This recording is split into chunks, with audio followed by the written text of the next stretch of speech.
Okay, class. Today we are going to be reading Queen Victoria's Bathing Machine. This was written by Gloria Wheelhan and was illustrated by Nancy Carpenter. And there's Queen Victoria.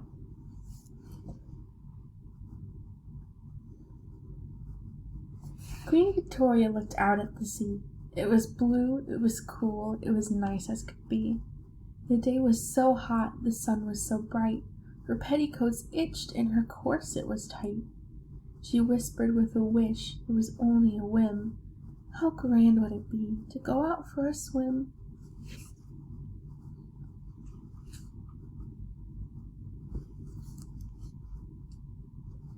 Her lady-in-waiting collapsed on the floor. I've never heard such nonsense before. Impossible, she cried. It would be a disgrace to see more of the Queen than her hands and her face. How would she get from the beach to the water without showing more of herself than she ought to? The Queen sighed a sigh. I'll give up the notion. I'll never be allowed to enter the ocean. For how can I swim if I wear all my clothes, my petticoats and dresses, my shoes and my hose, that get all drippy and slushy and soggy and sodden? And down I would sink right to the bottom.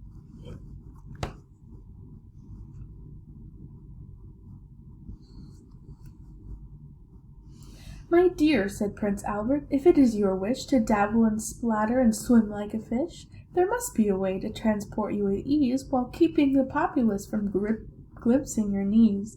I'll give you all my genius and all of my attention to devise a device, to invent an invention.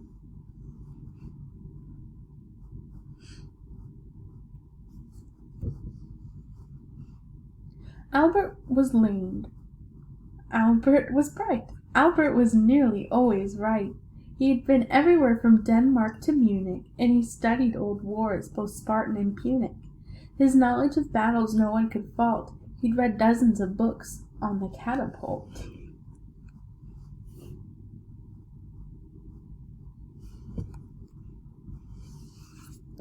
It hurled heavy rocks into the air, chucking them easily from here to there. Victoria, dear, it might be romantic to be launched from your window into the Atlantic. Moving so quickly you'll never would show as much as a peak of your royal toe. But Albert the English, you know how they shoot. Partridge and pheasants, messengers and coot. Whatever is up in the air they bring down and roast it and toast it into a crispy brown, to have for their breakfast, to have with their tea. I'm sure you don't wish that to happen to me.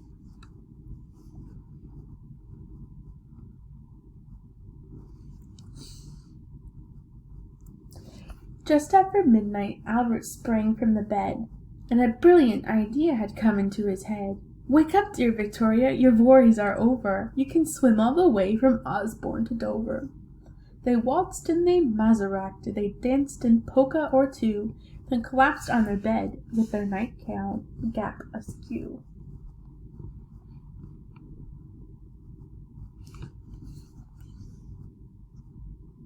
First thing in the morning, Albert got busy. His imperial demands made everyone dizzy.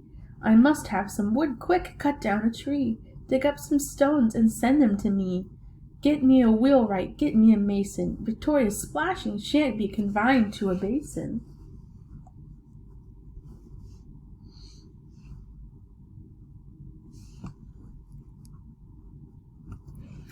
Albert sawed lumber, he pounded some nails, he ordered 4 wheels, he laid down some stone rails. He constructed a room with nary a frown. He fashioned a porch with steps to climb down.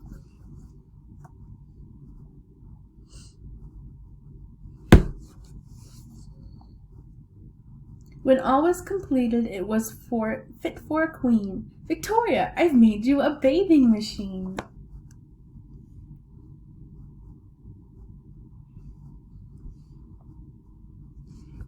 Let me tell you, my dear, what I propose. You enter the back door wearing all of your clothes.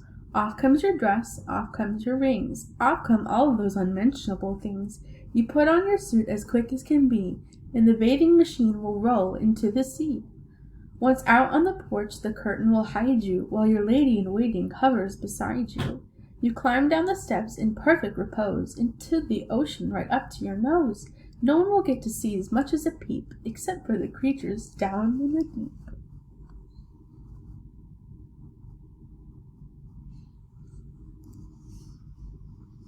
You're a genius, dear Albert. I'm truly excited. We'll have all the workmen feted and knighted. She entered the bathing machine by the door. Off came her corset, 10 petticoats, and more. The windows were shutted from prying spies. Her lady-in-waiting covered her eyes.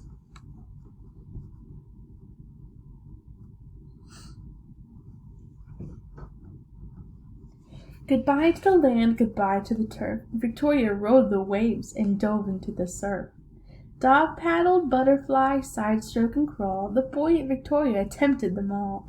She plunged and she pitched, she rolled and she wallowed, with water all around her, some of it swallowed.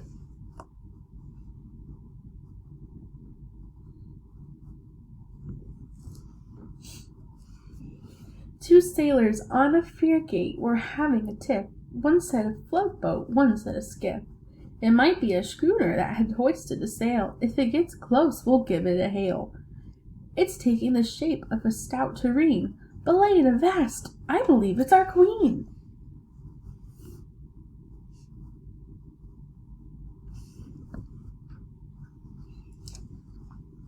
And there she is. Victoria, unaware of her subject's surprise, carried on with her watery exercise. Tuna and turtles and salmon and flounder tickled her toes and swam all around her. With a splash and a skitter and a final rinse, the grateful Victoria returned to her prince.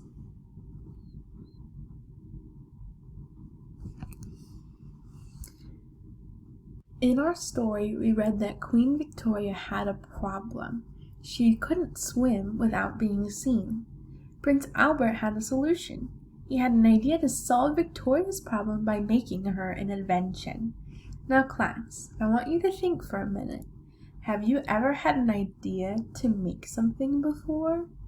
Have you ever had a problem that you wanted to fix by making an invention? Today, I have something very fun for us to do.